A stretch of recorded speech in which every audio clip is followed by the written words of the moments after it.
There was a time in France when freedom had a color. The color of the road. It was the late 1960s and the country felt different. As if a new wind had opened every window. Young people were tired of rules, of expectations, of lives already written. So they left. No plan, no destination. Just a backpack and a simple idea. To live differently. They were called the flower children. And with long hair, loose shirts, bare feet, and bright eyes, they carried a dream that felt contagious. They were not looking for money, not looking for fame. They were looking for a life more human, more slow, more real. France was wide and full of landscapes, perfect for those who wanted another life. There were the cliffs of Brittany where the wind cleared your thoughts. There were the forests of the Pyrenees where silence felt sacred. There were the white roads of the Camargue where wild horses ran free. But above all there was the south. Provence, the land of light. And to reach those places they needed something. Not just a vehicle, but a home. A refuge. A symbol. This is how the legend of the colorful vans began. In France more than anywhere else, young people turned their vans into works of art. The Citroën HY with its corrugated metal became a canvas. Giant flowers. Psychedelic spirals. Love phrases painted in every color. It was slow, noisy, but it had a soul.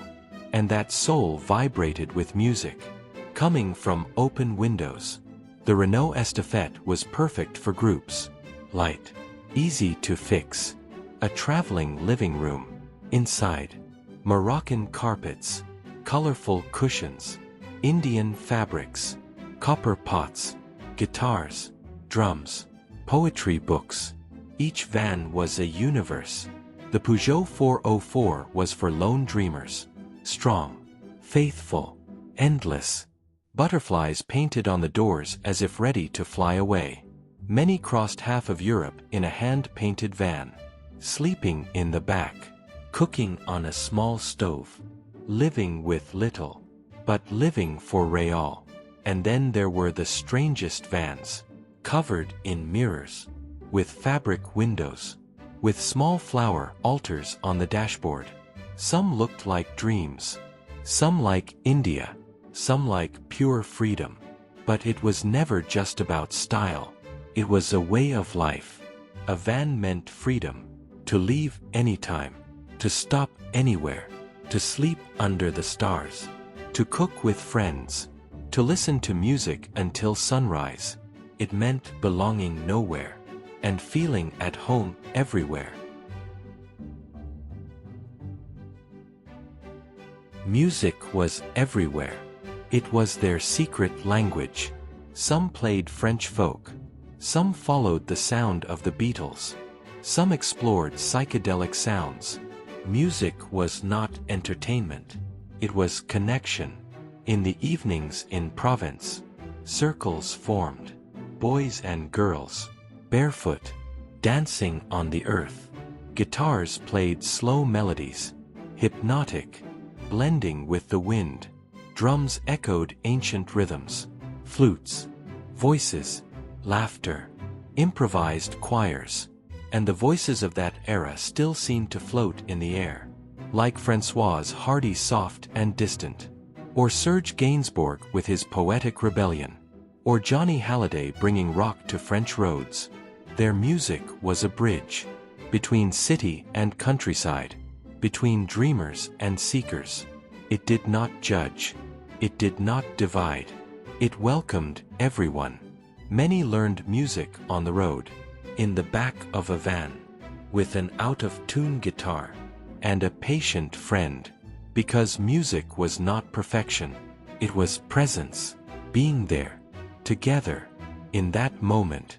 Provence was a magnet. They came from all over France.